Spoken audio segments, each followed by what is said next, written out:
Hello and welcome to Badass Podcast, Episode 2, Attack of the Podcast? I think that's already copyrighted. Let's call it Attack of the Badasses. My name is Ben Thompson, and this is the Badass of the Week for April 23rd, 2018.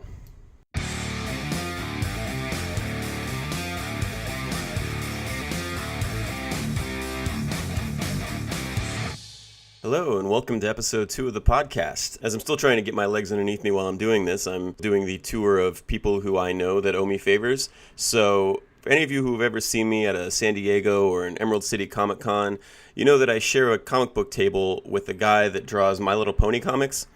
And I thought, well, if I'm working on a badass podcast, what's more badass than interviewing the guy who draws My Little Pony comics? So going to get on here with Thom Zahler. Thom is actually a really awesome guy. He's been a really good friend of mine forever. And he's a really cool person to talk to because he got started basically just saying, I want to do a comic book. He did everything for it, wrote it, lettered it, colored it, did everything, distributed it himself, ended up getting picked up by IDW. And now he's a big-time pony illustrator. So we're going to get on here. We're going to talk to him. This episode runs a little longer than I would have thought because we get on a tangent complaining about the new Star Wars movie. I think I may have gotten him disbarred from ever being able to write for Lucasfilm or Disney ever again. So let's make it worth it. Here it is, the interview with Mr. Thom Zahler. Thom Zahler, how are you?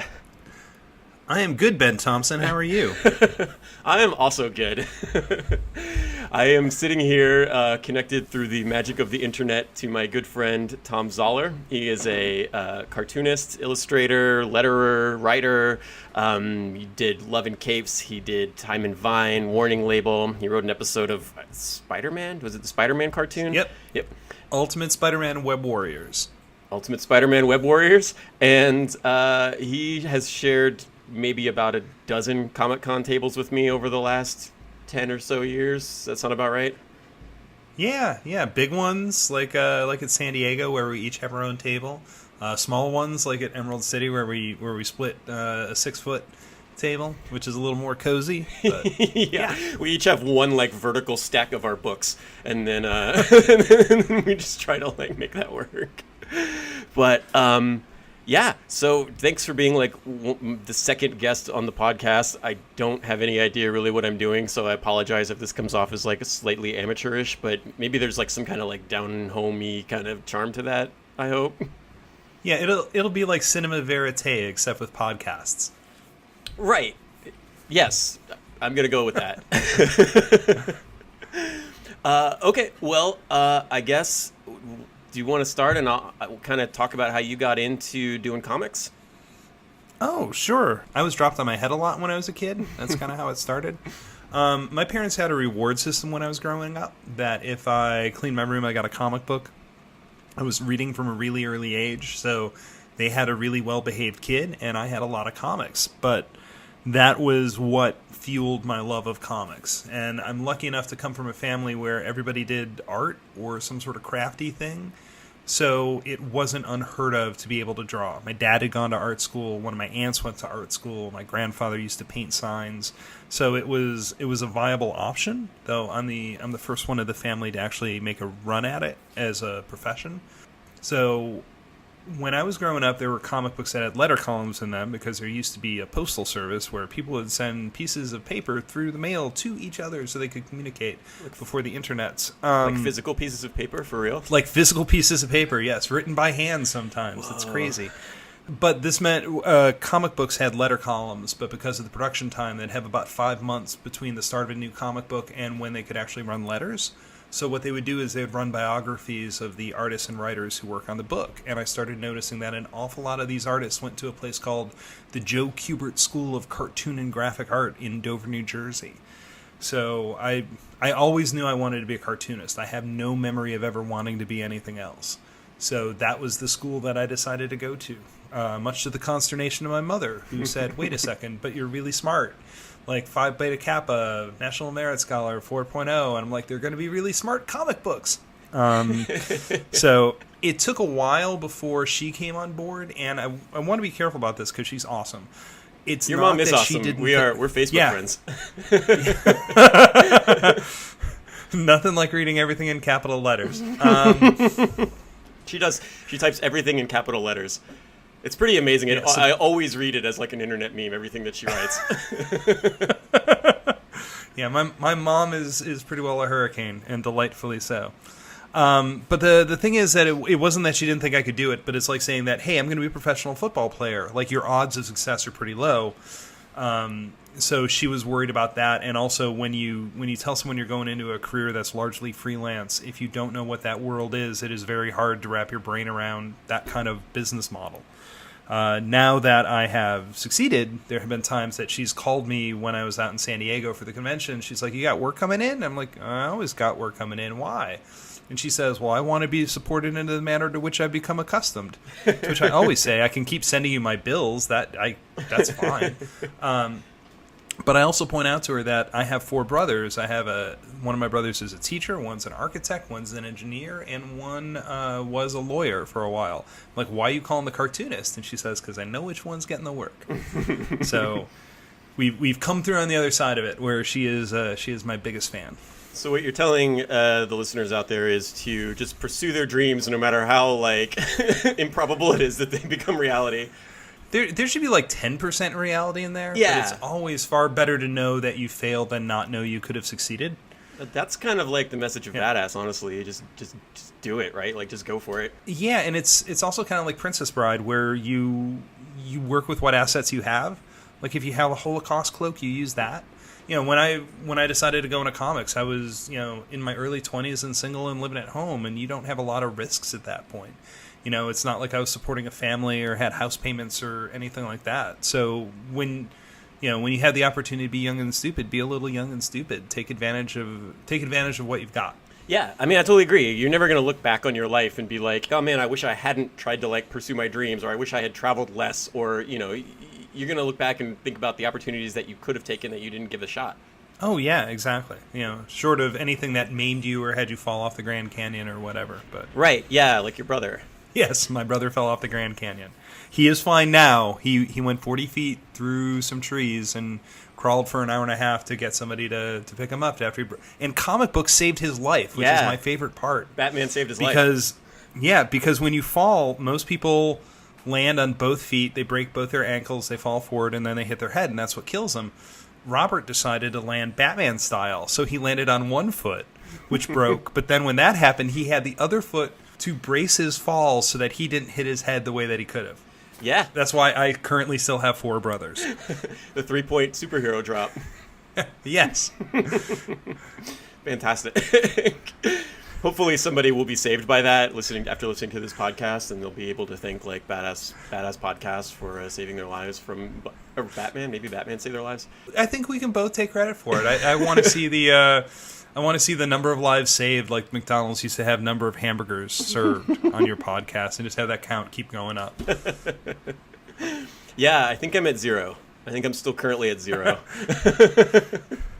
That's not true. There was a Marine that wrote in one time that he was like, he wrote in some story to me saying that like, oh, sorry to report, sir, but your book is KIA Afghanistan. Like, we were driving and all of our stuff was in the back of the Humvee, and we hit an IED and it blew up and your book was incinerated, but everybody inside survived, and we believe that it was because your book dived on the grenade and took the brunt of the blast. I had to send him. I believe that to be totally true. That makes perfect sense to me. I'm surprised your book doesn't have a Congressional Medal of Honor at this point. I mean, really, they could just give it to me, honestly. I think Well, sure, posthumously for the book that died. Yeah, exactly. I should accept it on the book's behalf. I should release like a U.S. military edition of like Badass, where it's like, bulletproof. You can keep it in like your jacket pocket and it'll stop a bullet for you. That would be perfect. So I used to joke all the time that our table was kind of the prison inmate with love and hate tattooed across his knuckles.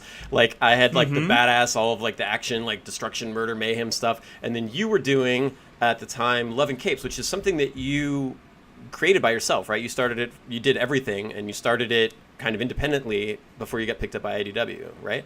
Yeah, back in 2005, I had just, well, actually, it came out in 2006. 2005 was when I started to do it.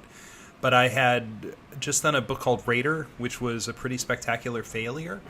And I'm still proud of the work I did on it, but there were a lot of mistakes, and I wanted a smaller project, something I could do that wouldn't be quite the commitment of doing a 144-page graphic novel. And around the same time, there was a show on the Bravo network called Situation Comedy, and it was essentially Project Greenlight for sitcoms. So you had to write a 30-page sitcom spec, and I did that. I wrote something called Long Distance about being in a long-distance relationship, but the other idea I had at the time was Love and Capes. And I kept that, and then I decided I would do that as a comic book. And I did one issue, because my rule was I just want to do one issue. And if it goes okay, maybe I'll do more, but I'm only committing to doing 24 pages. And that was such a different view of working on a book than, when I was doing the magnum opus I had planned out since I was 10. And the first issue did really solidly. And then I said, okay, well, if I do 2, I'm going to do 6, because 6 would be a trade size, like that was a good chunk of story. And then the deal I made with myself was every time I started another issue, I'd do another 6. It would be essentially like a TV season. So I did that on my own for 13 issues. Somewhere along the way, I got picked up by IDW. Since you know the story, I assume you want me to tell you how I got picked up by IDW in a completely unreplicable situation. Yeah. Where I happened to be friends with Harlan Ellison, and I was at dinner with him one night, some other friends of mine and I, and he asked me if I had a good Comic-Con, and I said, well, you never know, you just kind of show up, it's, ripples in the pond, you don't know where they're going to go. He said, no, what would be a good show? And I said, well, I want to get Love and Capes traded up, because I can't afford to do it. I would like somebody to do that for me. It's already done. They just have to print it, work out the printing deal. And Harlan says, what about IDW? And I said, well, they'd be fine. And he says, they like me. I'm doing stuff with them now. We'll talk to them. So I wound up having to send actually I was still in California at the time, I had to send copies of Love and Capes to IDW directly. And about a week later, they passed. And I called Harlan and I said, hey, thank you so much, but IDW's decided it's not right for them. And Harlan says, they're wrong. I'm going to take it to somebody else there. And then 5-6 months later, IDW decided to publish Love and Capes trades. That's pretty awesome.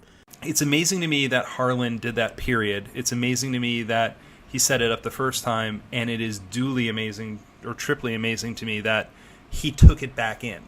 Like, he could have stopped at any point, and it's still more than anyone needed to do. Yeah. But he kept doing it. So that's how I wound up there. Eventually, I moved the book there when Diamond and self-publishing became a little difficult. Mm-hmm. So I finished up the 3rd series there, Ever After, and then I did a 4th one called Love and Capes, What to Expect. Oh, yeah.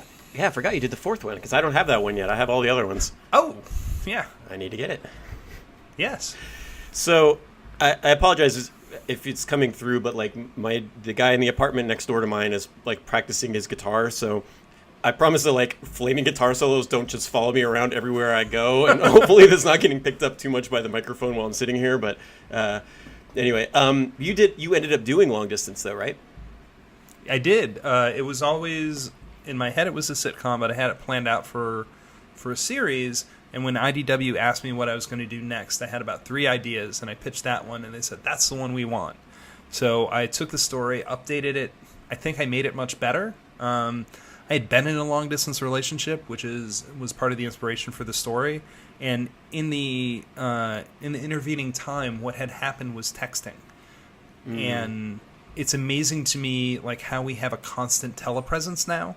So it's not that you have to call someone on their landline and make sure they're home and deal with long-distance charges and everything that went along with it. Like, you can constantly be in contact with someone 24/7 and have this, like, low-level presence with them. And I thought that would be very interesting to explore. And, like, how does digital communication factor into that kind of relationship? Yeah, for sure. And I'm sure it's very different than the spec that you wrote. Oh, yeah, absolutely. There were things that I thought were clever that I got rid of. Originally it was an artist and a model, and writing about an artist was a little too autobiographical. That was smooth putting him with a model, though. Yes. It seemed like it was meant to be, but I had a hard time getting a handle on that character, and I decided to, when I rewrote it, to make her a rocket scientist, because I thought that was really interesting. And I happened to know a rocket scientist who who gave me all sorts of insight. She wrote me this incredibly long, detailed email and apologized for it. I'm like, you don't understand. This is exactly what I need. Because for me, since a lot of my stuff is based on like sitcom tropes, it doesn't matter what your job is. It matters what your office looks like. Mm-hmm. Like, what would a normal day be, and how would you be able to, are you in a cubicle? Are you in an office? How do you build the set so that you can have the conversations about the relationship, which is actually the important part of the book? And she wrote this incredibly detailed, awesome email about what the office would look like, because you don't know, like, are they using scientific equipment? Right. I wouldn't imagine. I would have no idea. Like, do you have a telescope in there, or do you have like a test tubes, or like what? Exactly. So I had to do the research on that. And one of the things that happens is that when you're in that kind of job, you have to keep applying for grants, and you're not in a fixed location. And a lot of Lee's story in the book was inspired by everything that my friend told me. It opened up the book in ways that I hadn't expected. Yeah, I bet. It's kind of nice to have somebody like that you can do pretty easy research with. Yeah, and I tried to do everything a little bit differently. Long distance ultimately is at a slightly different size. It's 6x9, so it's a little smaller. But I also used color to tell the story. Mm-hmm. So all the scenes that took place in Ohio were green. All the scenes that took place in Chicago were orange. They meet in New York, which is purple, just because I needed a color that wasn't green or orange. Mm-hmm. They go to Las Vegas, and it's yellow, but it helps. You can bounce back and forth in the middle of a scene as people are texting, and you don't have to establish where they are. Oh, that's like, cool. Instantly that, the green scene, this is taking place at Carter's place in Columbus. It's not taking place in Chicago, and it becomes this visual shorthand that I was really afraid was going to be gimmicky, but people have really responded to it. Oh, that's cool. So you lost a couple of awards, right? I did. I lost 2 different humor awards for Love and Capes. I lost to Al Jaffe, who did something called Mad Magazine, something like that. I think I've heard of that.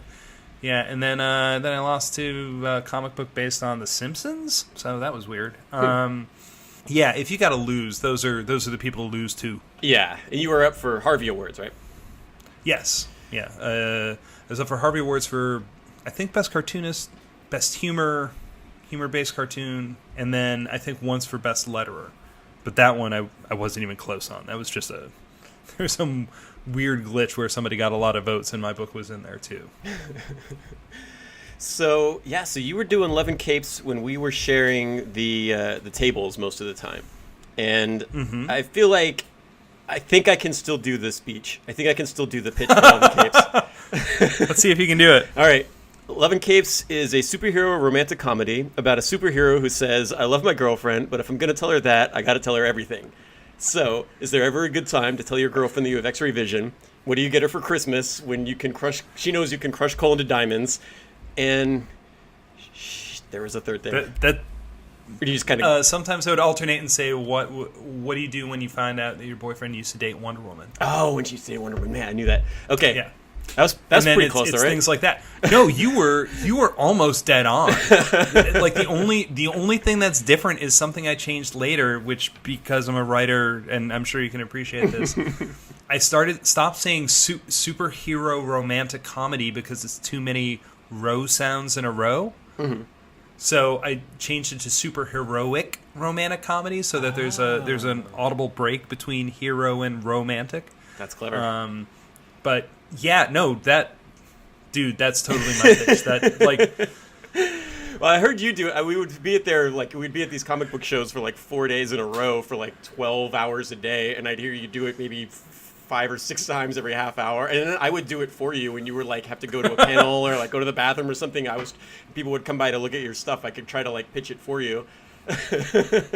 Well, having that elevator pitch is important, and it's nice because you don't have to think about what you're going to say. Mm-hmm. And while I've had people give me grief over saying the same thing, I'm like, it's kind of perfect at this point. Like, I would change it if I could think of how to make it better, but it's so quick, and it's everything that pitch needs to be. Yeah. And like, you don't mess it up because you've done it so many times. You can, you don't like have to think about it halfway through the pitch what you want to say next. Yeah, I sound all Rico Suave and stuff. Where it seems natural when I say it, but no, it's carefully rehearsed, and yeah, It's like the stand-up comedians who have like every time that they fuck up, like it's part of their thing, right? That's not a mistake. That's just part of their routine. They do it on purpose. Cool. So you were doing Love and Capes when we were there, and you were also doing Twilight Sparkle. I know all of the names of all of the My Little Ponies because you drew the Twilight Sparkle comic book. Yeah, you were there the year it changed. You were there the year I went to IDW and said, "Hey, you're doing the My Little Pony books. I know it's going to be big. I know you're going to do a dozen covers, and I would like to be part of that." And they said, "Well, would you like to pitch the book?" And I said, "I'm not an idiot. Yes." So that's kind of how I wound up on My Little Pony, which has been just this weird like magic carpet ride of I've written a bunch of those since. And I'm still writing them up till now. I've done all sorts of horrible things to them. I've turned them all into vampires. I turned them all evil. I wrote an issue that my hand to God is it's a setup of Apocalypse Now, but with ponies. Because Pinkie Pie accidentally takes over Discord's home dimension, which means that she goes native. Oh. And the other ponies have to go upriver to go get her. And I'm pretty sure... I don't know that I gave Applejack a line of something like, I love the smell of something in the morning, but I really, really tried if that's not in there. Yeah. You're an evil genius, Thom Zahler. Yeah, we would get... Yeah, that was... I remember you just had the Twilight Sparkle out at that point. Yeah, because I had it... the first time I did, no, not the first time, but one of the times that we did Emerald City, that was when the first issue came out. We got some interesting fans. You got some that were super rewarding. You would get like these really awesome like kids that would come up and they would love it, and you had like the cover that you could color in, and they loved that, and everybody would be so excited. That was probably very rewarding. You got some characters too, some interesting folks. Yeah, So here's the way I look at it, because I'm a Star Trek fan, and I've been a comic book fan all my life. So it's like any group of fandom where 90-95% of the people are just awesome and they're socially awkward. But, I mean, that's natural. That's part of going into comics half the time. Oh, yeah. That's part of what attracts you. And then there's 5% that don't realize they're furries yet. But I can't say that I haven't had a bad experience with pony fans yet, and to a person they're like exceedingly kind and generous and sweet, and a lot of times it's just that the outliers, the ones that are the quote unquote weird ones, are the ones who don't know how to express the thing that they want to express. But having been a comic book fan for so long, like I've been on that side of it. Like I met a fair number of actors for things that I really like. Like you do trip over yourself because it's just like you want that one moment where they know you exist too, and it's how do you do that and not sound like a fool? And part of it I think is that's just what's going to happen. But if you know it happens, it's okay. Like nobody has ever come up to me and said that they like something I did and did it wrong.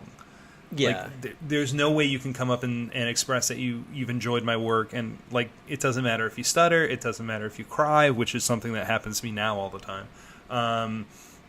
None of that stuff matters because I know where you're coming from, and everything else is just details. See, it's funny you say that because you gave me like the best way to ever like meet a cool person.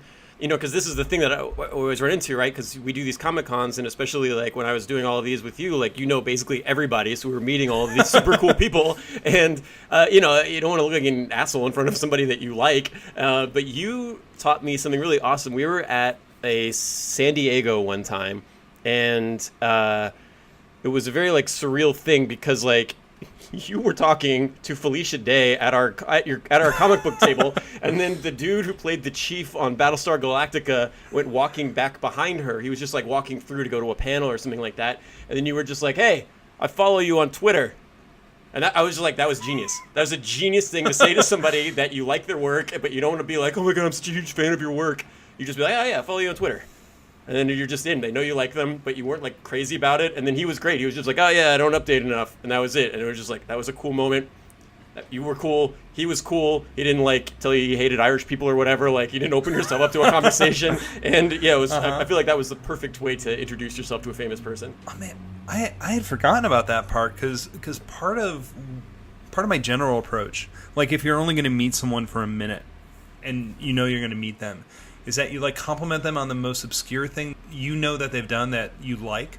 Because this happened to me once where I was in the green room for the cast of Firefly at a convention. Oh shit!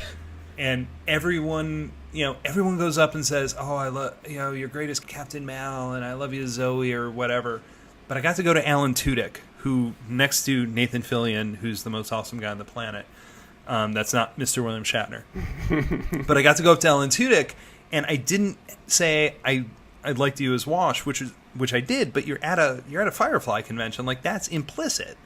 Yeah. I got to say I saw you in Spamalot, and he was in Spamalot for like 5 weeks. So the number of people who saw those performances were pretty limited. And he just got this really bright look on it, says, "Oh my God, you saw that?" Like, and I got to bond with him over that and have a moment that was slightly different than what everybody else did. And there's, going back to what I said, there's no point of saying that you enjoyed someone's work that they're going to go, "Oh, I can't believe you brought that up."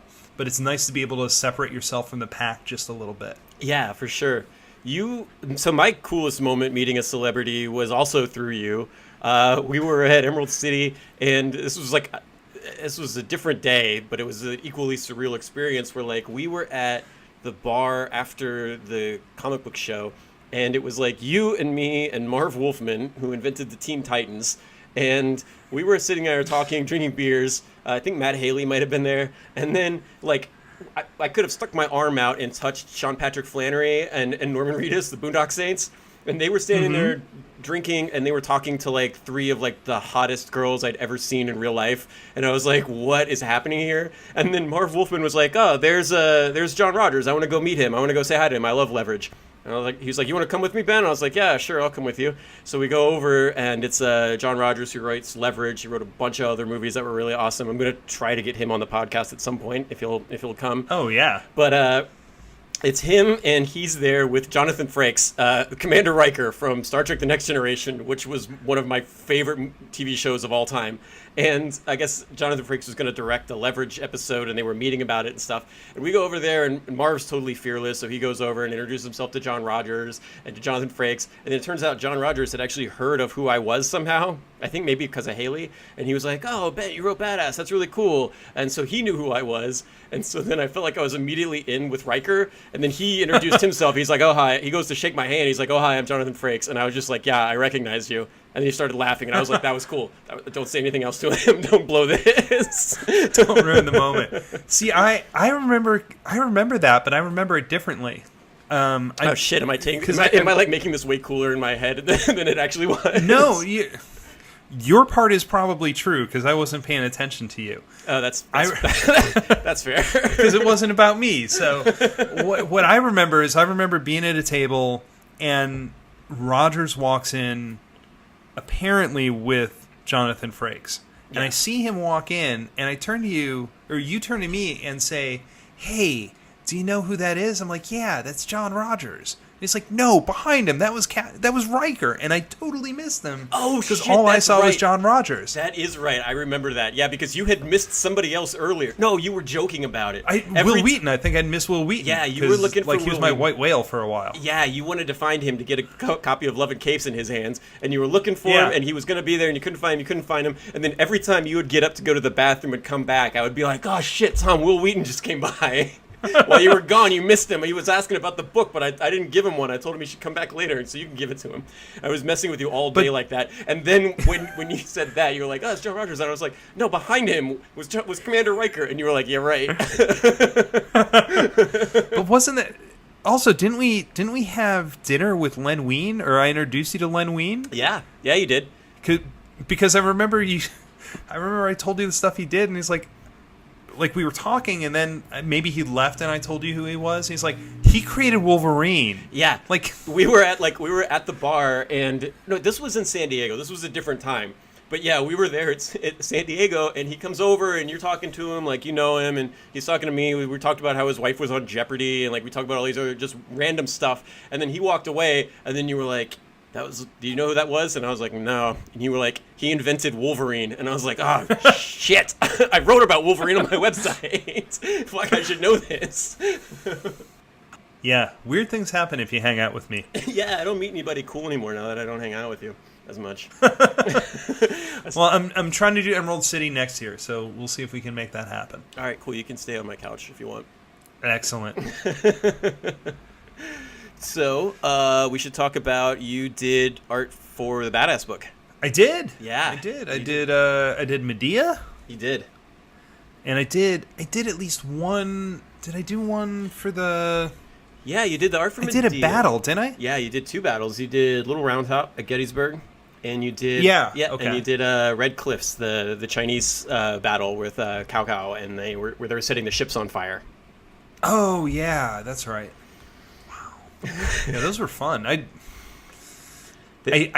just remember the one that sticks out to me is the Medea one because you described it to me one way, and I thought it was supposed to be like a "oops, I accidentally poisoned someone" reaction. Yes. Okay. So the story of Medea is that, like, you know, she is part of the Jason and the Argonaut story. They went out to go find the Golden Fleece, and they get to the island where the fleece is at, and the king is this like sadistic guy who doesn't want to give up the fleece, so he gives Jason like a bunch of impossible tasks to try to perform.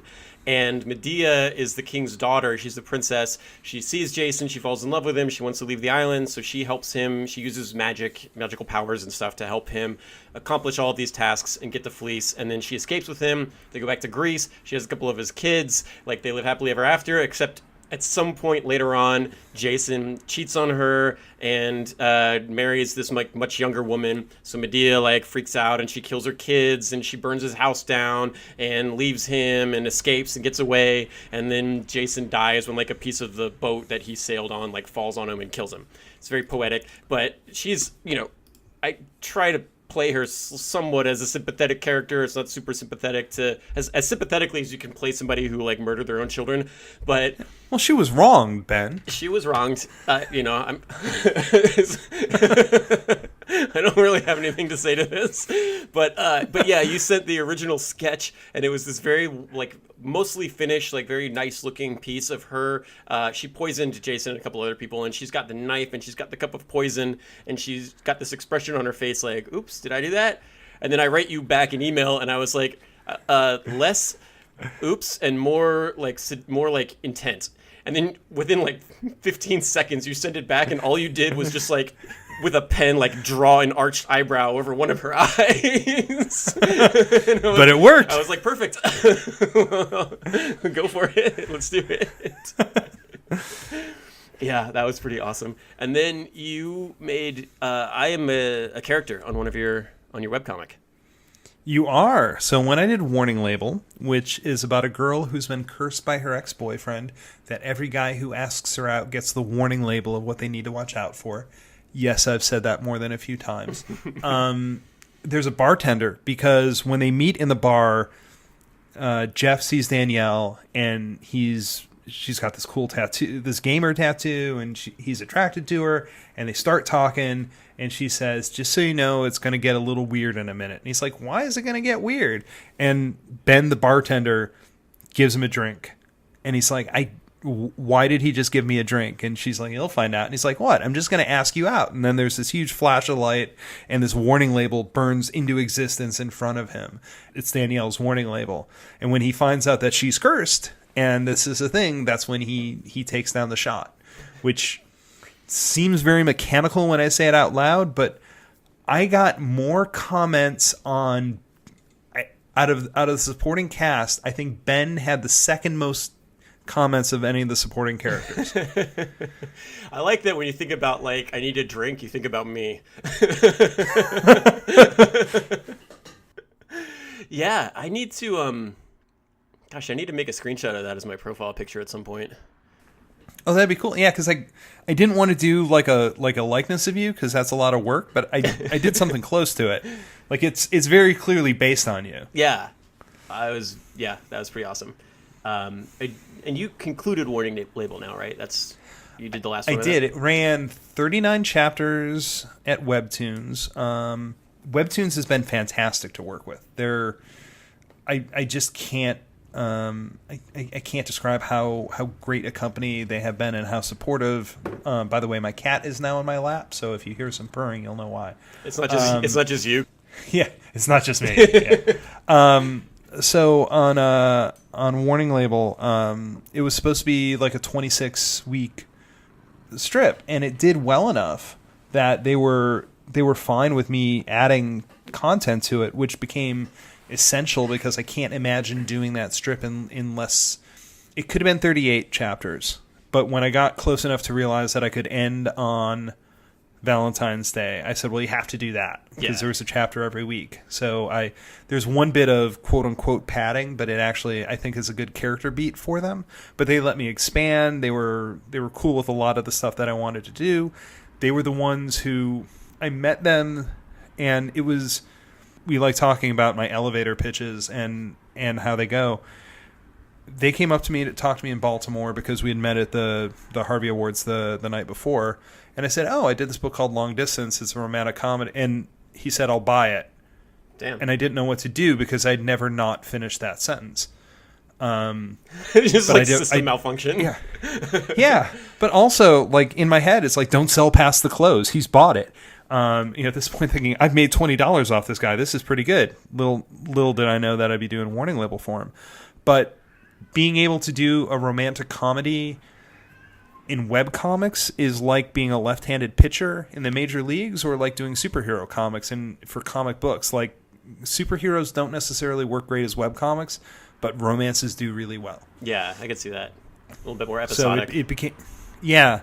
And it's just that audience is looking for that kind of thing. So it's been phenomenal to work with them. I think it's some of my best work. Hopefully soon I will be starting a Kickstarter to get the book into print, because it's actually it was designed to be repackaged as a print book. Oh, cool. But I'm really proud of that story. There's stuff in there that people have come up to me and told me that I made their relationship better. Dang. And that's insane. There's part of me that feels like Jack Nicholson talking to Helen Hunt in As Good as It Gets, and he says, you make me want to be a better person. And she says, wow, that's the greatest thing anyone's ever said to me. It's like, I was just trying to stop you from leaving. Overshoot the mark. I was just trying to do this comic that I thought was kind of funny, and people are reacting to it in this incredibly personal way, and it's amazing. In fact, I just got back from Chicago from C2E2, and Webtoons had a dinner for us, and there were gift bags for the creators, which they give us gifts all the time, which I don't want to sound blasé about, but at this point I'm like, whatever. Yeah, whatever, sure. Diamond cufflinks, iPhone 10. Throw it on the pile. Yeah. In this bag, they made us all an individual book, like one of those 8x8 hardcover, photo books. Whoa. And it was a combination of our art and comments from the readers, which, shit. I stayed up and I've read all the comments on my stuff because I think that level of engagement is important. But they're just like some heartbreakingly awesome comments, and it was just one of the sweetest things that I've ever received. It was phenomenal. I am perpetually impressed and humbled by how much Warning Label has meant to people. That's pretty awesome. That was a solid romantic comedy reference in there too. I feel like your romantic comedy reference game has to be pretty strong when you're doing these comics. Yeah. I do like romantic comedies. I like a lot of Richard Curtis comedies. Love Actually is still one of my favorites. I actually really like About Time, which I don't know if you've seen that. That's one of the twins from Harry Potter and Bill Nye and Rachel McAdams. I haven't seen it yet. You've been trying to get me to watch that and Love Actually for as long as I've known you, I think. Haven't made it. Yeah, it's the same guy who did Four Weddings and a Funeral, and did Notting Hill, and there's something about, and he did the Vincent Van Gogh episode of Doctor Who. And that I've seen. He's just got my number in that prefix code to the Reliant kind of way, where there's something about the stuff he writes which just impacts on all my systems, and it's exactly the kind of stuff that I would like to do. So you read the comments on your stuff? I do, yeah. Yeah, I never read the comments. I hate reading the comments. I get all anxiety. I don't read reviews of any of my stuff, and I try to avoid comments and all of that because I get too much anxiety about it. If one person doesn't like it, I can't handle it. I think I have a pretty good barometer for that stuff. I mean, I try not to like super obsessively read it, but for doing a strip like Warning Label, it's important to be able to respond to people and respond to the right people. But there are comments that are great. There are comments that make no sense, and I'm like, you're reading this wrong. But I'm not going to argue with somebody who doesn't like this strip or doesn't like something that happened. There's not a lot of profit to that. Yeah. But I can weed that out from people who will say something about, oh, this didn't ring true for me, and I'm like, oh, that's kind of fair. I rushed that bit just a little bit, and that's true. But I think some of that is coming from art school, where the critiques we went through at the Kubert School could be pretty harsh. Yeah, so like I've got a fair amount of scar tissue where I can read that stuff and read it dispassionately, and it's the things that people call me on that are occasionally you'll hit one of those nuggets where it's like, you know what, that's totally true. I did that. I can do better, or it's something for me to keep in mind the next time I do something. It's important to get that kind of read. I have what I call the Secret Society of Super Reviewers, which I haven't used quite as much since I've gone to long form, but you were on the list with Love and Capes, weren't you? Yeah, I think so. Where I would send you a page.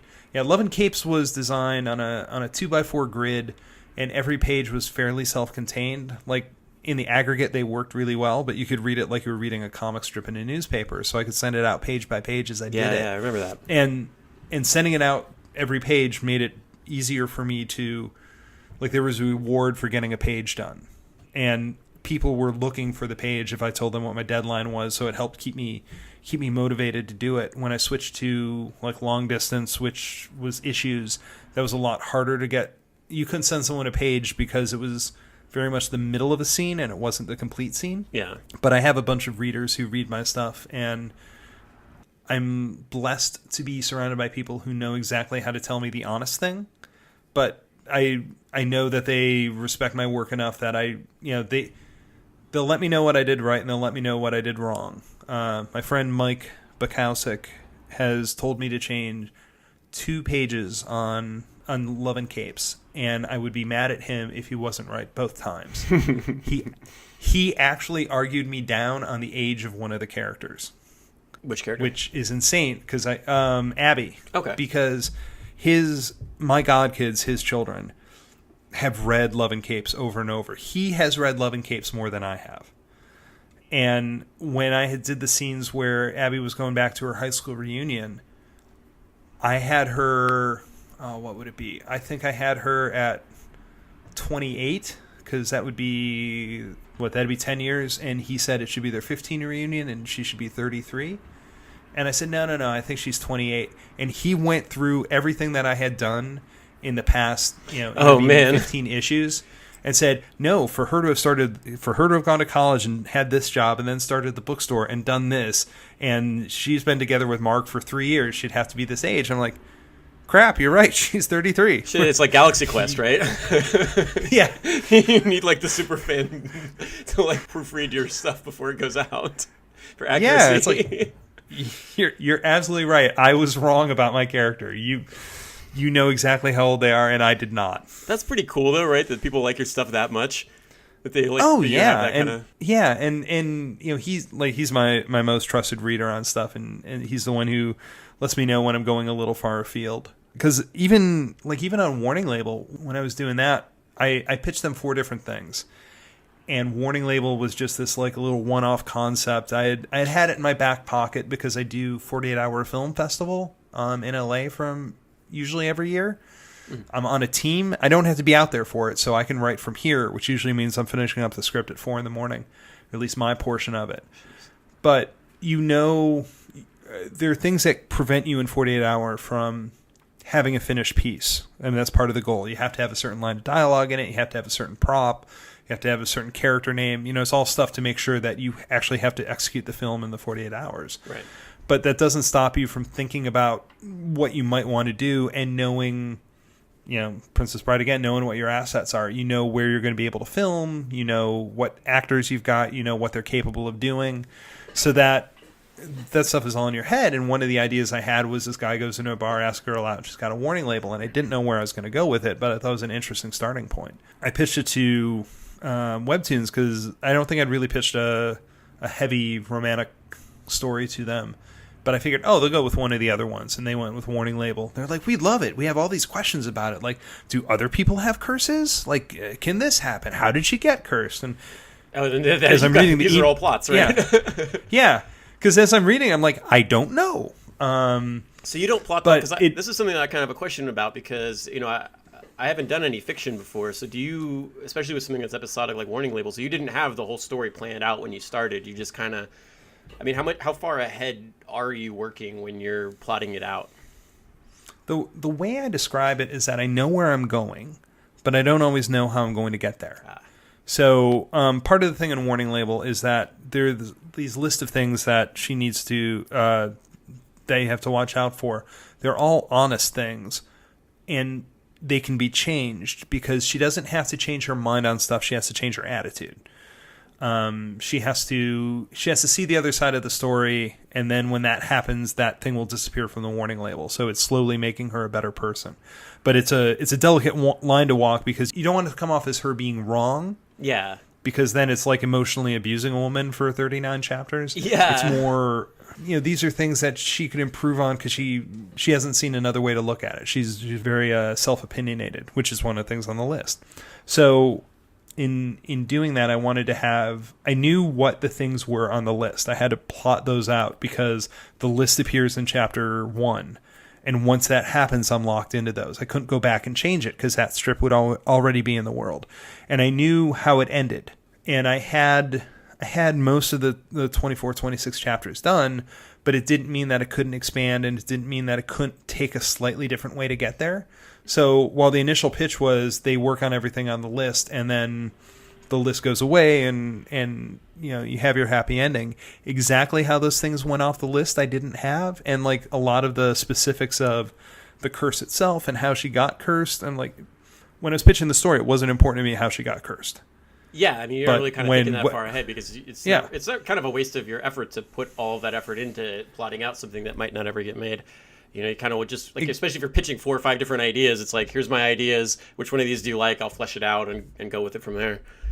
Yeah, it's like that's tomorrow Tom's problem. I don't need to worry about that. Right. First I gotta get you involved in this. So a lot of the questions they had helped make the series better. Like what happened with the guy who cursed her before. I think that stuff is really good. And one of the running jokes that came about was that Jeff, the main character, is the only person you meet for most of the strip who doesn't know that curses are real. Everybody else is like, oh yeah, you got a curse, you get a discount on this taco. Like it's that kind of world, and it became this running joke. But that running joke came about because Webtoon says, are curses a thing in this universe? I'm like, I hadn't thought about that. That's a good question. So, and it just helps you expand things out. That's pretty awesome. So I promised you an hour. I have 3 more questions I want to ask you. Hopefully bring it on. I'm good. No, I'm good. All right. Supergirl's on the TiVo, so it'll be fine. Fantastic. The first is, let's talk about for a second about you had your art hanging on the wall of the Casey barbecue. I do, yeah. Every year, I think. Oh, it's still there? It still goes up there. I haven't been to San Diego in a couple of years now, so I don't know. Yeah, so... Because I had Snowdy on last week, and we were talking about our adventures at the Casey barbecue. So in San Diego, there's the Kansas City barbecue that you've all seen because it's in Top Gun. It's the sleazy bar from Top Gun. And when I was heavy doing Love and Capes, I was doing prints of my characters in the city that I would go to. And I had a common design for it, but it became because at that point I wasn't working on Pony, it became something that I could, of my characters that I could do as a limited edition. It was personal to the area I was in, and it had interest to people who may not even be huge fans of Love and Capes, but they're fans of the town they live in. So I was trying to think of what to do for San Diego, and the Kansas City barbecue came to mind. So I contacted them. They let me use their trade dress. They wanted me to use the Top Gun logo. And I said, if you can get Paramount to clear that, I'll gladly put it in there. They're like, yeah, we don't need to have it. So because I had figured out how to show just enough of it that you knew it was the Top Gun logo, but enough so that you wouldn't get sued. So right, I sent them... It's like half of it's in there. Yeah. So I printed up a certain number that they could give out, and I sent them the file, and they've been great to work with. And I've had a ton of fun with them, but then they blew it up and turned it into a giant like wall hanging that they put out every year. And it's Crusader and Darkblade from Love and Capes enjoying wings at the Kansas City barbecue, saying that they love Comic-Con because it's the only time that they get to eat out in public. I'll put it up on the so I'm doing a like companion pages that go along with the podcasts. So on badassoftheweek.com, I'll put something up for this, and I'll put a picture of that banner up there because I got like a free awesome pulled pork sandwich and like 2 free beers because you drew that thing, and you went out with all of us and they comped your bill, and so that's pretty awesome. See, hang out with me. Stuff happens. I know, right? I got to start going back to San Diego Comic-Con with you. You just have to go back on the right week. Yeah, so that was where I had that story where I've told you the story about meeting my publicist by accident, right? At the KC barbecue. It was the year that we were it was one of the years we were at San Diego, and I was having girl problems. And I was getting a lot of texts from this girl that was mad at me, and I was just like, we were in the middle of the show, and I was just like, it was like noon or something, and I was just like, I gotta go. I have to go deal with something. So I go, and it was noon, and the show, for people who don't know, the show starts around 9:30. So if it was noon, you'd been there for about 15 minutes at that point. Right, yeah. So I'm never at my Comic-Con table, and Tom is like a warrior. Tom never has to go to the bathroom. He just he gets there like an hour before they open, and he stays until like it packs up his stuff after they close every day, and he never leaves the table unless it's for like a panel. And I'll be there or for if like, Will Wheaton comes by. Right, yeah, and you have to go chase him. I'll be there for like, I show up late. I'll be there for like 20 minutes, and I'll be like, yeah, I'm going to go walk around for a little bit. Like, I got to go do something. And so the joke is that I'm a total slacker, and Tom always makes fun of me for not being at the table. Which I don't know why you're complaining, because you have more of the table to yourself. You get all 6 feet of the table to yourself when I'm not there. You can actually like stretch your arms out, because me and Tom are both tall. Uh-huh. But yeah, I was having the girl problems, and I went out and I went to have a little phone call, and that didn't go well. And then I went into the KC barbecue, and I sat down at the bar there, and there was some dude there, and he was like this surfer-looking dude in a suit. And I went and I sat down, and it was pretty quiet because it was like noon. Nobody was there for whatever reason. And I sit down, and I'm just like, give me a beer. And the guy's like, you too? And I'm like, yeah. I was like, it's been a long day or whatever. And the guy's like, yeah, me too. He's like, I got to go back and do my panel or whatever. And we get to talking, and I find out that he works for my publisher. And I'm like, oh, yeah, I did this book called Badass. He's like, oh, shit, I'm your publicist. I was like, oh, man. I was like, well, bad news, buddy. I might be walking out into traffic soon. And he's like, honestly, you'll sell a lot more books if you die a tragic end today. He's like, it'll really help out my career if you walk into traffic. I was like, fantastic. He's like, yeah, authors always sell well after they die. He's like, I got a couple cranky old authors that I keep hoping will like fall down a flight of stairs. So I don't know where I was going with that story, but I was outing you about. I still remember the week before Comic-Con, one year. Oh my God! Yes. Oh shit. So I get this call from Ben the week before Comic-Con, where he says, "Hey Tom, when's San Diego Comic-Con?" I'm like, well, Ben, it's next week. Oh my God, you're there right now, aren't you? And you're like, yeah, I made my trip for the week before. I was looking at the dates from the year before, so I landed. I was just like, oh yeah, it's whatever, July 17 or whatever, and it was the 24th this year, but it had been the 17th the year before, and so I booked my flight, and I like made arrangements to like stay with family friends, and like. Yeah, I landed, and I got to the airport, and I texted I texted Manny Vega, I think, or you, and I was just like, I just landed. I'll be at the convention center in about 30. And then Manny texts back and he's like, Comic-Con is next week. Wow, the traffic is really flowing. This show's not well attended this year. Yeah. I was still sitting on the airplane in my seat. And I was just like, oh no. Oh God. So I couldn't stay a week. I was staying with friends, right? Or with a family member. I couldn't just stay with oh my gosh, yeah. I had to fly back and buy another plane ticket to come back. And I had gotten the cheap economy flight, so it was not refundable or any of that stuff. And yeah. Yeah, so technically if it was noon, I'd been there for 12 days at that point. Oh, man. Okay, let's change this. Yeah, you had 3 questions, so that was one. All right. You can ask as many as you want. I'm not counting. I just want to make sure that we're covering the ground that you want to cover. Well, I've got 3 more. I lied. Okay. Bring them on. 2 of them might be short, and one of them, okay. Hold still. Okay. I've got this. I'm a professional. Stand by. You went to the secret Disney sex club. 33 or whatever it's called. It's not the secret Disney sex club.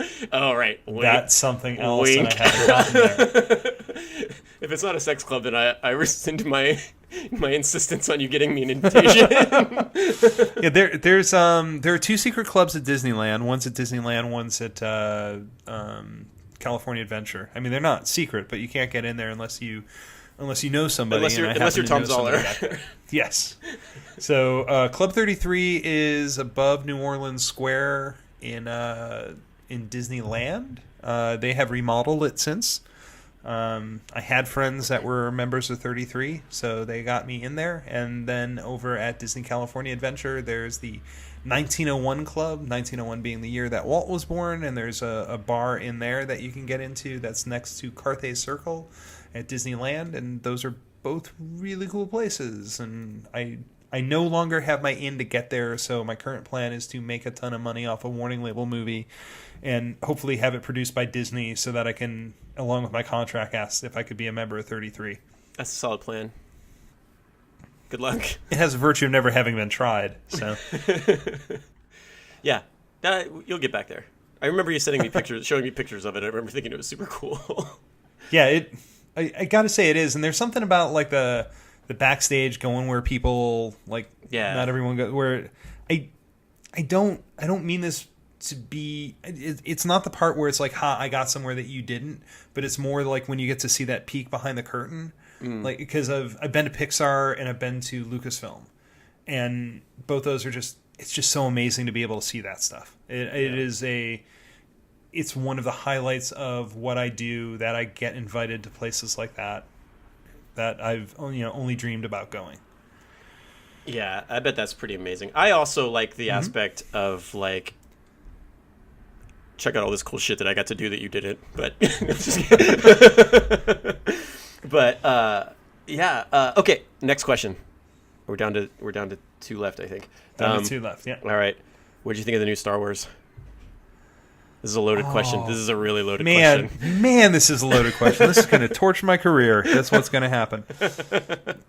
You don't have to answer. You can pass, and we can talk about how you programmed your. You can get an easy out by talking about how you programmed your iPhone to call you Captain, and you say computer to it, and it makes all the same noises as all of the Star Trek communicators. It does. No, I'll answer it because I have very, very strong feelings about the Last Jedi. I wanted to lead in with the Disney Club thing so that I could possibly get you back in there or get it revoked. I wanted to kind of lead into that. Lull me into a false sense of security. Exactly. Oh, talk about this cool time when Disney did all this really nice stuff for you. Now, what do you think of the new movie?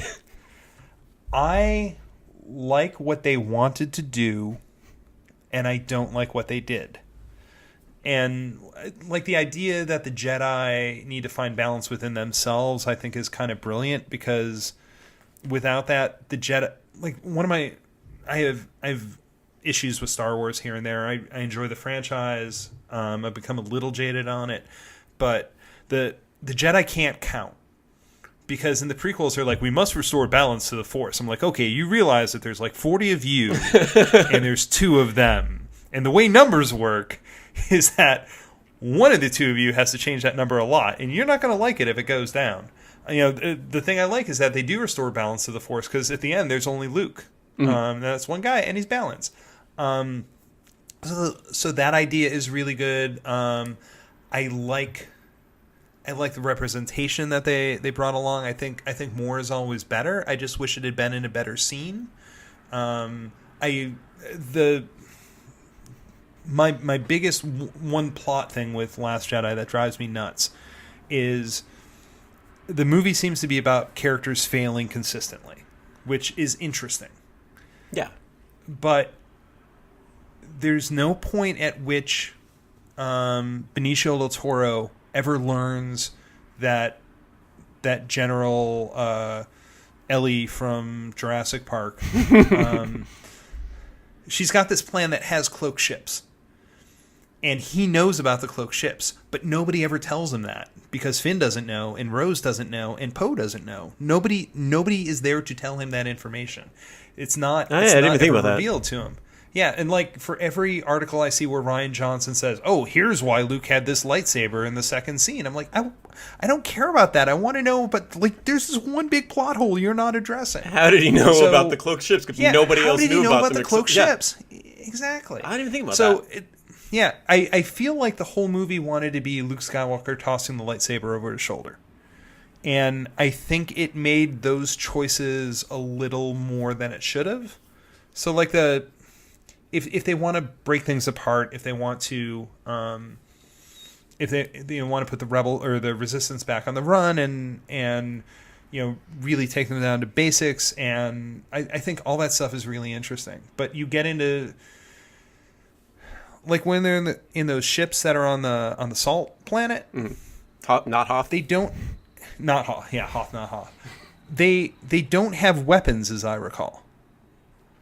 So they're all flying towards the giant door-knocking cannon that's gonna kill everybody. Yeah, and they don't have Rose guns, knocks. Yeah, and Rose knocks Finn out of the way and says, "I saved you." I'm like, what was your plan to stop it? Like, you were all on suicide missions. That was the deal. And he's about to complete the mission, and you stopped it. Like, if you want to make the point that, like, the point that we don't win by being them, we win by being us, I think that's fantastic. But in the context of that scene, there's not enough to go with. It's like, it's also, Poe was my favorite character. Largely that's Oscar Isaacs, because he does so much with so little in the first film. Yeah. That Poe is a jerk up until the middle of the movie. And then when he sees half of Holdo's plan, it's her job to go, whoa, wait, like, I understand chain of command. She doesn't have to tell him what she's doing, all that stuff. She's a horrible leader. Because Rose has a line where she says, "You're the 4th person I've caught trying to escape. 4 people have tried to leave this thing because they think she's that bad." Yeah. So when Poe doesn't know the ships are going to be cloaked, that's the point where Holdo has to go, "You've seen half the plan, and if I saw that half a plan, I would think it's a stupid plan too. So now I have to let you know that we've got this covered, because it's almost your job to take me out if I don't understand what I'm doing."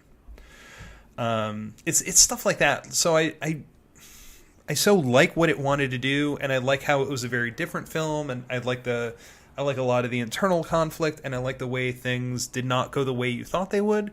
But there's a lot of things in the execution where it's just off to me. Yeah. I super hated it. I hated it so much, Tom. I feel like, well, I looked around online, and I think it's according to the internet, it's because like I don't like strong female characters, which I don't know. No, it's apparently not. I'm a horrible human being, but no, the prequels just made Darth Vader worthless, and these movies are making everybody that happened before them worthless. Right? Nothing that happened in the original trilogy matters anymore. It's all kind of just reset back to zero. Right? Doesn't it like completely out make everything what else I pointless? don't like about what the modern trilogy is doing, you're right that it's making it pointless in ways that it doesn't have to. So, but Yeah, there was a cool idea. There was a cool kernel in that, like, you know, I don't like that we had to trade Heir to the Empire and Grand Admiral Thrawn out for this, because there was a cool aspect of like the Empire being the new rebellion, right? Like, they're the Imperials, but like they're outnumbered and they're like on the run and they're the ones being hunted by like the big powerful Republic. That could be a really cool way of taking a familiar story. You could even tell it in like similar beats to the original trilogy, and you could do something really cool with that. And now it's just like, okay, cool. This is just like Empire Strikes Back 2. Sorry, that sounds dismissive because I do read the internet. So before Last Jedi actually makes The Force Awakens irrelevant, because in The Force Awakens they destroy Starkiller Base, this amazing battle planet that can apparently aim, which I don't know how you do on a, like, do you wait for the planet to rotate? you have to launch it exactly 4:39 p.m. But at the end of that, like, everybody's cheering and happy, and Leia doesn't hug Chewie when Han is dead or whatever. But, you know, there is a sense of things have gone well, like at the end of Star Wars, where you have the medal scene, where, oh, we have won this battle. And then the opening crawl of Last Jedi says, the Republic has fallen. So between, and those movies take place like right after each other. Yeah, we missed a movie. So we missed a movie in between these two. The Republic that they were trying to build throughout all of the episodes 4, 5, and 6 fell apart off camera. Like, I'm not rooting for the destruction of Washington, D.C., but if it happened, the United States is still the United States for a little bit longer. It doesn't immediately break up into a bunch of, you know, independent city-states. And it's that kind of stuff. And there's that level of, like, not understanding how things work. Like, in the Canto Bite scene, which I fall back on. I love the show Supernatural. And there's an episode where there's a character that has been writing books that are essentially telling Sam and Dean's story, but he doesn't know Sam and Dean are real. He thinks he's just making them up. So he also thinks he controls them. So he talks about this one in Boston where they're finding this ghost ship, and he apologizes to him. He's like, you know, I'm sorry, there's no excuse for bad writing. And when I hit Canto Bite, it's like, I love everything you're trying to do. There's no excuse for bad writing, and there's no excuse for bad direction, because none of Canto Bite, It looks and feels like a prequel. It looks like it feels like a cutscene from one of the prequels. There's no sense of urgency. For you have 18 hours to make it back to the fleet to save them. They're like, oh, let's get something to eat. Like, there's no... It works against itself in a way that if it had been a lot more focused, and you get rid of the giant kangaroo stuff, you know, because you can go there and meet the kids that are going to be important to the end of the movie, and I think that's a very powerful, awesome scene. You can meet those kids and have that moment without getting into an animal rights thing that feels tacked on to the middle of the movie. But there's the whole... Yeah. And why is it 18 hours too? Like, you know, the end of Rogue One where, like, the Vader's freaking Star Destroyer teleports in front of the fleet as it's, like, trying to escape? Like, you don't have any other hyperdrive capable ships in the Empire that can, like, teleport in front of this rebel fleet that's kind of limping away from you. Yeah. I was like, during those Canto Bite scenes, I was like physically uncomfortable in the movie theater. I was like, should I go? Like, I hate this so much. Like, I kind of want to just leave, but I kind of I have to know what happened. Exactly. I can't walk out in the middle of the Star Wars movie, right? And what kind of monster would do I'm that? on your side. I want to like this. Like, the crazy Monte Carlo gambling planet? Yeah. We haven't seen this before. This could be really cool. I wish it was. Yeah. I'm an easy sell. I'm an easy sell for this. I am your target audience. There's the whole bit where, like, you could say the Republic had become calcified, that it needs to get shaken up, but I feel like they dismissed it so quickly because they realized that part of the problem with the prequels is that the good guys are in charge, so you lose that rebel on the run thing, which was so cool in 4, 5, and 6. That, yeah, it's that stuff. And like I said, I want to like this movie, and at its core, and I think this is part of being a fiction writer, where I look at it and I say, oh, you could have fixed that.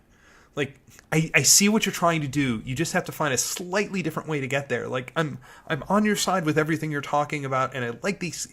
I love the characters. I love the actors.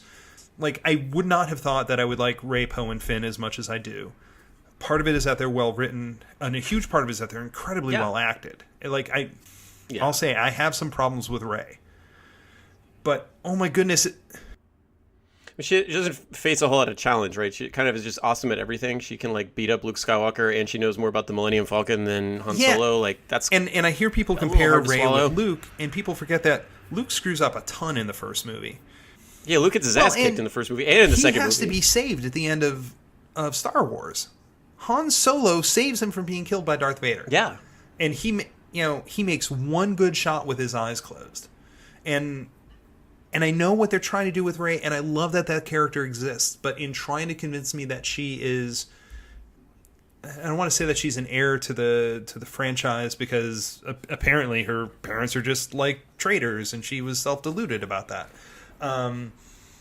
But like, I want that character to exist so much, but it's all I wanted to see was in the scene with the Red Guard, with Kylo Ren and Rey fighting. Mm-hmm. I just wanted Rey to need a little bit of help, because it would have fleshed out Kylo Ren and show that he's not complete. Like he would have a moment where he could let Rey die, and he doesn't, and it shows that there might still be something good in him. Yeah, and it's so little, so it's not like she needs to be rescued, but at some point you do need a little bit of help. And the impression that they give you in Force Awakens is that Rey probably would have gotten herself off Starkiller Base. She didn't need anyone to come for her, and she probably would have taken care of Starkiller Base on the way out, because she's that good. And that was a little too much. I know. Again, I know what you're trying to do, and I am on your side with this, but you're going a little loud. It's the Superman problem, where it's like you don't have any sense of peril for the main character if the main character is untouchable and good at everything, right? You run into this problem where it's like this character is just great at everything. So when they're in a situation where you're supposed to feel nervous about whether or not they're going to make it, you don't, because you just know that they're going to figure it out and be awesome and get out of it. Yeah, it is a problem that I had in Love and Capes. That if you've got a superhero like Crusader, when he's with his girlfriend, she's got to be able to compete with him, but there's no way that she's ever going to be the superhero he is, but she runs a business better than he does. Everybody's got to be awesome at something, but they don't need to be awesome at everything. And that way you run into a situation like Star Trek is the master class in this, because Captain Kirk is arguably the dumbest guy on the Enterprise, both from a dramatic point of view and a writing point of view, and in terms of the show, he's got experts in everything who will tell him the stuff he doesn't know. He's not a doctor, he's not an engineer, he's not a science officer. He's got those guys. He synthesizes what they tell him, and also he gets to deliver exposition to the audience in a way that's not boring when they have the staff meetings to bring you up to speed. Yeah. But he's not the smartest character on the show. He's the wisest character on the show. That's the thing he does that's different than everybody else. And I just think that that's an important thing to keep in mind, that it's easy to make your character good at everything. Again, you're selling past the clothes. Like if there were just some glitch that these characters should all need each other. It doesn't mean that they're less of a person because they need somebody. It's that together you guys do even more like than the Superman thing, right? So a lot of people dog on Superman because they say, oh, he's too powerful. He's too good. He's very boring. He always wants to help everybody, and he could do everything. And it's like, no, a lot of the draw with some of the really good Superman stories wasn't that he needed to defeat the bad guy, because he was probably going to defeat the bad guy, but it's that he needed to do that and save everybody that was in danger at the same time. So he's kind of, you get that like Jackie Chan kind of thing where he's like trying to save the vase, but he's trying to like fight off 3 guys at the same time, and that's kind of a cool angle if you want to go that way, where it's like, but I don't really get that feeling here either. Well, you're going down a rabbit hole with me, so I'll try to do this quickly, because I'm a huge Superman fan. Part of it is that he's got to be emotionally invested. I think people miss that, how much he needs to care about saving people, because he's so good at it and so overpowered. Part of it is that you can have a character like Lex Luthor who fights him on a different way. And I think you can put him in a lot of situations where even with all his powers, he can't punch his way out of it. Like one of the big Sort emotional... of the Dark Knight Rises, yeah. Yeah, and like one of the big emotional moments in the Superman film, the first one, is when Pa dies, and he's like, I got all these powers and I couldn't save him. Like that's the core of the character, is that there's stuff he can't do, and while everybody else doesn't really think of all the stuff he can't do, he's defined by those limitations that he has, and he's working against them. He's trying to do the best he can, but he's not omnipotent. He's just kind of close to it. Yeah. Mostly what I hated about the movie was that, like, Luke Skywalker was my hero growing up, and he always did the right thing, and he was always, like, you know, he was always the good guy, and he always, even when he messed up, he, like, still knew he was going to do the right thing and was going to turn Darth Vader, and he was super brave, and I don't know, I felt like, I don't know, I feel like he was a very different character in this movie, and I didn't like it. Yeah, he was overly bitter, and there's so much of these movies that are fan service, but I'm never going to get the one scene that I really wanted, which was Han, Luke, and Leia together just once. Right, yeah, with Chewie. Yeah, because my Empire Strikes Back, I think, is is the best of the Star Wars films. But my favorite part of Star Wars is the first half of Return of the Jedi. Because it is slowly getting the gang back together. And just the scenes where Han and Luke are going, how we doing? Same as usual. That bad, huh? That's... Like, I wanted to see these characters together, and they were apart for so much of Empire Strikes Back that when they get to fight on the sail barge, I mean, that's what I was looking for. I wanted to see everybody together again. And because there was part of me that thought they might do a flashback. But now with Carrie Fisher being dead, like, even if they do it, it's going to be a digital fakery. Like, I just wanted to see the one scene of everybody together on the Falcon, just once. She dies in the movie, and they have, like, the perfect...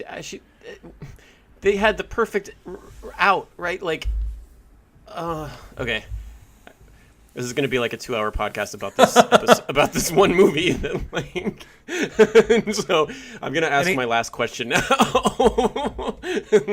I'll let you tie this off, and then I got one more question for you. Yeah, I've already kept you an hour and a half. It's all right. I think the important thing is that we're on board. We want to like this film. We love these characters. We just want you to do it a little better. We want it a little more artful, because we're on board with everything except exactly the way you're doing it. Yeah, I tend to agree, and I don't think that's like me being some it's not that I'm a super fanboy or I hate female characters or I'm a cranky white dude. It's like I just want better writing. Like I'm holding you to that standard because you're really good at what you do. Okay. Last question for you then is, what are you working on now? What are you pitching? When we're at Comic Cons, what's the banner going to be? I'm trying to think what I can talk about. I did Time and Vine, which we haven't talked about at all. We haven't. I just finished that up. It's a magical time traveling winery story. Because I wanted to write my wine bills off for a year. It's it's a business expense, damn it. It is. I got to go to Brotherhood, which is the oldest winery in the United States. Oh, really? It's in upstate New York. But the book is about a winery that if you go into the right tasting room and you drink a bottle from 1912, you go back to 1912.